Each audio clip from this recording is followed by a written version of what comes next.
Assalamualaikum grade 7 students. Today I will give you the explanation of the last page of our chapter The Machine. So let's start our today's explanation.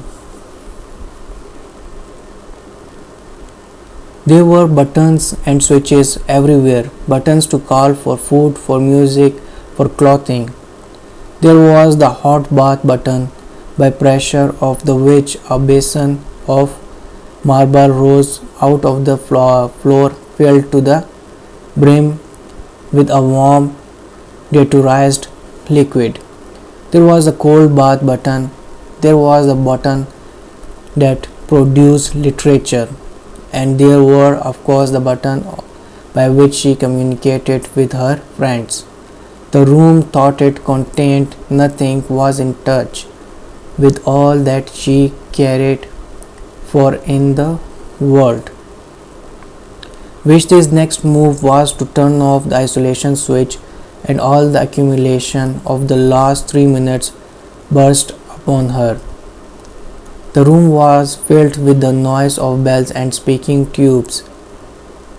What was the new food like? Could she recommend it? Has she had ideas lately? Might one tell her one's own ideas? Would she make an engagement to visit the public nurseries at an early date, say this day, month? To most of these questions she replied with irritation, a growing quality in the accelerated age. She said that new food was horrible, that she could not visit the public nurseries through press of engagements, that she had no ideas of her own but had just been told one, that 4 stars and 3 in the middle were like a man.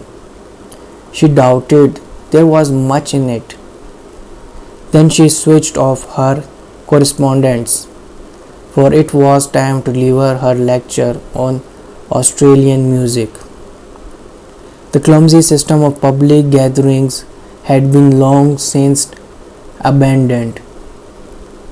Neither Vishti nor her audience tired from their rooms.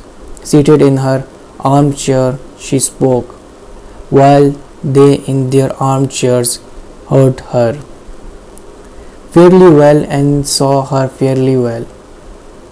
Her lecture, which lasted 10 minutes, was well received, and at its conclusion she and many of her audience listened to a lecture on the sea. There were ideas to be got from the sea. The speaker had donate and respirator and visited lately. Then she fed, talked to many friends, had a bath, talked again, and summoned her bed. The bed was not to her liking. It was too large, and she had a feeling for a small bed. Complaint was useless, for beds were of the same dimension all over the world, and to have had an alternative size would have involved vast alteration of the machine or in the machine. Vishti isolated herself. It was necessary, for neither day nor night exist under the ground, and reviewed all that had happened since she had summoned the bed last. Ideas. Scarcely any events. Was Kunu's invitation an event? Should she take an airship and visit him?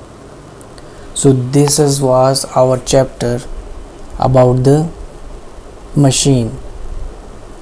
Means this story was taken from the novel up to 1965, was remained popular.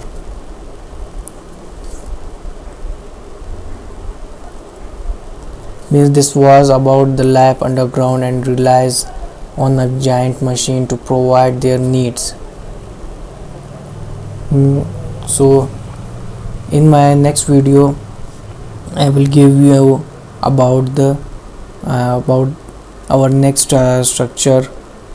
I will explain about our next structure. At our next structure, what would be it. So till my next video, stay at home, stay safe, safe lives. Thank you very much. And if you have any sort of confusion or you want to ask any question, you can ask me on Google Classroom in the comment section. Thank you very much.